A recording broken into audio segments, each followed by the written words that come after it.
दोस्तों नमस्कार, कैसे हैं आप सभी लोग। एक बार फिर से आप सभी का स्वागत है आपके अपने चैनल पीडीएफ न्यूज़ पर। दोस्तों कल हमने आपको एक गैंग वॉर की खबर बताई थी, जिसमें हरियाणा के फरीदाबाद में कपिल सांगवान गैंग के गैंगस्टर जिसका नाम बताया गया था सूरज भान उर्फ बल्लू, उसकी हत्या हुई थी। आज उस वीडियो को हम आगे बढ़ाते हुए, जैसे हमने जिक्र किया था कि कल बहुत ज़्यादा बारिश हो रही थी, तो हम आगे जो वीडियो बनाएंगे उसमें हम आपको पूरी बातें, पूरी इन्फॉर्मेशन बताएंगे। तो आज के इस वीडियो में हम आपको उस गैंग वॉर से जुड़ी हुई पूरी बातें बताएंगे।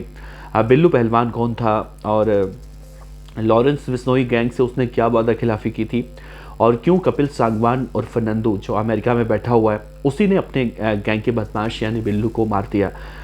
इन सब बातों से पर्दाज उठेगा और एक एक बातें आपको विस्तार से बताएंगे। तो इस वीडियो के अंत तक बने रहेगा दोस्तों। वीडियो को शुरू करें उससे पहले आपसे एक बात बता दें कि कल के वीडियो में बहुत सारे ऐसे कमेंट आए जिसमें मुझे कोई अपमानजनक शब्दों का इस्तेमाल कर रहा है, कोई गालियाँ दे रहा है। तो देते रहिए, बहुत सारे ऐसे लोग हैं जो इस तरह की बातें करते हैं और मुझे पता है वो कौन लोग हैं, लेकिन यहाँ पर मैं सिर्फ आपसे इसलिए जिक्र कर रहा हूँ कि अगर मेरी खबरों पर आपको कोई भी शक हो तो आप कहीं भी जाकर उस खबर को चेक कर सकते हैं। बशर्ते बहुत सारे आप जैसे भाई लोग भी हैं जो प्यार करते हैं और जिनकी बदौलत हम बहुत ही सम्मान से आपके समक्ष बैठकर खबर आपसे बताते हैं। तो चलिए इस खबर की शुरुआत करते हैं। तो सबसे पहले देखिए दोस्तों, कल हमने खबर छोड़ी कहाँ से थी। कल जब बारिश बहुत ज़्यादा हो रही थी तो मैंने बताया था कि जो सूरज भान उर्फ बल्लू पहलवान था, जो हरियाणा के फरीदाबाद में अपनी बहन से मिलने गया था और उससे एक बाइक पर सवार होकर बदमाश आते हैं और उसे करीब 15 से 20 गोलियां मारकर फरार हो जाते हैं। तो दोस्तों देखिए, जो बल्लू मारा गया है तो कोई छोटा मोटा गैंगस्टर नहीं था, वो बहुत बड़ा और ख़तरनाक गैंगस्टर था। और इस बल्लू पहलवान की मौत के बाद अब देश की राजधानी दिल्ली में गैंग वॉर की आशंकाएं अब मंडराने लगी हैं। आप गूगल पर जाइए, जिस भी चैनल को आप सपोर्ट करते हैं, जिस भी चैनल पर आप भरोसा करते हैं, जिस भी चैनल पर आप जाकर खबरें देखते हैं, उन सभी चैनलों पर जाकर देख लीजिए, आपको वही जानकारी मिलेगी देखने को जो सच होगी, जो मैं आपसे बता रहा हूँ। बहुत सारे लोग इस मंजस में हैं कि बल्लू पहलवान कपिल सांगवान और फर्नांडो गैंग में था, तो वो बाद में मंजीत महल गैंग में कैसे आया। तो दरअसल दोस्तों बात दरअसल ये है कि अब से कुछ महीने पहले, करीब 7-8 महीने पहले, जब बल्लू पहलवान जेल से छूटकर बाहर आया था, तो कहीं ना कहीं वो ऐसी आशंकाएं जताई जा रही हैं कि जेल में जब वो रह रहा था तो जेल में उसकी मुलाकात मंजीत महल से हुई, जो कि जो पुलिस के सूत्र हैं जो दावा कर रहे हैं कि सबसे पहले जो आरोपी हैं वो बल्लू पहलवान की पूरी रेकी कर चुके होंगे। इस बात की भी आशंकाएं जताई जा रही हैं।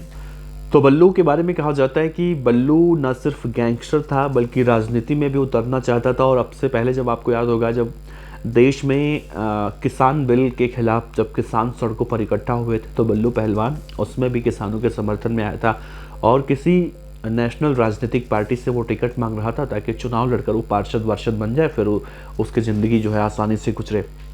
लेकिन बात दरअसल दोस्तों वहाँ बिगड़ी जब बल्लू पहलवान ने कपिल सांगवान और फर्नांडो को धोखा दिया। कपिल सांगवान और फर्नांडो जो अमेरिका में बैठा है या विदेश में कहीं भी बैठा है, उसके लिए ये कलेक्शन करता था, जो प्रोटेक्शन मनी होती है या फिर जो रंगदारी की रकम होती है, ये सब जो है वसूली करता था। और बीते कुछ समय से ये खबर आ रही थी कि ये कपिल सांगवान और फर्नांडो को पैसे नहीं पहुंचाता था, वो पैसे अपने पास रखता था। इस तरह की बातें भी कही जा रही हैं और इन सब बातों से गैंगस्टर कपिल सांगवान और फर्नांडो जो है काफ़ी नाराज़ चल रहा था। अब चूँकि नंदू गैंग जो है लॉरेंस बिश्नोई का करीबी है और मंजीत महल जो यानी उसका विरोधी गैंग है वो नीरज भवाना का करीबी, तो इस संदर्भ में जो कई बातें कहीं कहीं कि हो सकता है इस गैंग वॉर के पीछे मंजीत महल या फिर नीरज भवानिया गैंग का हाथ हो।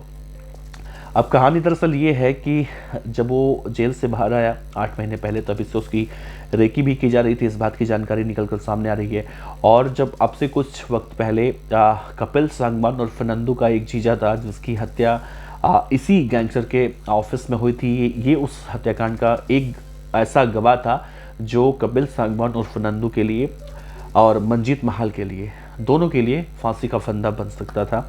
फांसी का फंदा मंजीत महाल के लिए और कपिल सांगवान और फर्नांडो के लिए बदलेगा खेल। लेकिन कपिल सांगवान और फर्नांडो ये चाहता था कि गवाही दे, लेकिन ये गवाही देने से बार बार इनकार कर रहा था। और उसके बाद जब जेल गया, इसकी मुलाकात मंजीत महाल से हुई तो मंजीत महाल की गैंग में शामिल हो गया और तभी से लेकर लगातार ये खटक रहा था नंदू गैंग की आंखों में। अब देखिए दोस्तों, बात ये भी निकलकर सामने आ रही है कि उसका पोस्टमार्टम हो चुका है। पोस्टमार्टम होने के बाद बल्लू पहलवान के पूरे शरीर से 25 गोलियां निकाली गई हैं और उसके शरीर में 18 से ज़्यादा छेद बताए जा रहे हैं। डॉक्टरों ने जब 25 गोलियां बाहर निकाली और करीब 6:30 बजे के आसपास जब उसकी हत्या हुई थी, और कहा तो ये भी जा रहा है कि वो सिस्टर के यहाँ गया था अपने, फिर वहाँ पर जिम गया, जिम में से बाहर निकला तो हमलावर पहुँचे थे और ये जो 25 राउंड गोलियाँ उसे मारी गई हैं, महज 8 सेकेंड में उसे मारी गई हैं। आप कल्पना कीजिए, 8 सेकेंड के अंदर ताबड़तोड़ 25 गोलियाँ गैंगस्टर बल्लू पहलवान को मारी गई थी। और देखा यह भी जा रहा है कि वो जब जिम से बाहर निकला तो उसकी बुलेट बाइक थी, उस बुलेट बाइक पर बैठा और पहले से ही जो बदमाश होते हैं, घात लगाकर बैठे होते हैं, उसे वहीं पर ताबड़तोड़ मार देते हैं। अब देखिए, क्राइम ब्रांच के जो एसीपी हैं अमन यादव, उन्होंने कहा कि क्राइम ब्रांच की 5 टीमें जो बदमाश हैं, आरोपी हैं, उन्हें पकड़ने की कोशिश में लगातार कई जगह दबिश दे रही हैं। उनके आवागमन को जानने के लिए सेक्टर 11 और आसपास के जो तमाम सीसीटीवी कैमरे हैं, उनकी फुटेज जो है खंगाली जा रही है और जो सीमावर्ती इलाके हैं वहाँ पर भी देखा जा रहा है। और ये एक बात और कही जा रही है कि ये बात दरअसल 2014 की है, अब से करीब 10 साल पहले, जब नंदू कपिल सांगवान के जीजा सुनील डॉक्टर की हत्या इसी बल्लू पहलवान के ऑफिस में मंजीत महाल ने करवाई थी। और इस हत्या के दौरान बल्लू मौके पर मौजूद था, वो इस पूरे केस का एक मात्र गवाह था। मैं बार बार जिक्र कर रहा हूँ, बल्लू पहलवान को इस मामले में नंदू गैंग की तरफ से गवाही देनी थी, लेकिन इसके लिए वो राजी नहीं हो रहा था। अब ये भी कहा जा रहा है कि सूत्रों की माने तो गवाही से वो पीछे हट गया था और मंजीत महाल के खिलाफ गवाही देने से मना कर दिया था, जिसके बाद नंदू उर्फ कपिल सांगवान उससे लगातार नाराज पे चल रहा था। ये सबसे बड़ी वजह बताई जा रही है। और दूसरी वजह यह भी बताई जा रही है कि जब वो नंदू का खास था और उसकी जब नज़दीकियां जेल में जाने के बाद मंजीत महाल से बढ़ी, तो उसने एक तो गवाही देने से मना किया और दूसरा उसने सबसे बड़ी गलती नंदू के हिसाब से ये की कि उसने गवाही देने से मना तो किया ही था, पैसे देने भी बंद कर दिए। जो कलेक्शन मनी वो वहाँ से कलेक्ट करता था, चाहे वो रंगदारी की बात हो या फिर जिस तरह से ये लोग पैसे इकट्ठा करते थे, इन सब पैसों को वो खुद रखने लगा और उन पैसों का इस्तेमाल अपने राजनीतिक एजेंडे के लिए करने लगा, क्योंकि वो नेता बनना चाहता था। और यही बात उसे बुरी लगी और इन्हीं बातों से लगातार कपिल सांगवान और फर्नांडो नाराज चल रहा था। देखिए दोस्तों, अब ये जो गैंग वॉर का सिलसिला शुरू हुआ है, ये शुरू तो हो चुका है, लेकिन खत्म कहाँ पर होगा ये नहीं पता। लेकिन इस बात की आशंकाएं ज़रूर जताई जा रही हैं कि देश की राजधानी दिल्ली में अब गैंग वॉर की आशंकाएं और भी बढ़ चुकी हैं, क्योंकि देखिए, पुलिस तो मंजीत महाल और उन सबसे पूछताछ करने की कोशिश कर रही है, लेकिन ज़्यादातर बातें यही कही जा रही हैं कि इस पूरे मामले में गैंगस्टर कपिल सांगवान और फर्नांडो और लॉरेंस बिश्नोई का हाथ हो सकता है। बहरहाल ये पुष्टि जानकारी नहीं है, पुख्ता जानकारी नहीं है, लेकिन इस बात की आशंकाएं 16 आने सच बताई जा रही हैं। वैसे दोस्तों, आपको क्या लगता है? अपने विचार नीचे कमेंट बॉक्स में ज़रूर साझा कीजिएगा। आपका बहुत बहुत शुक्रिया। देखते रहिए BDF न्यूज़। नमस्कार।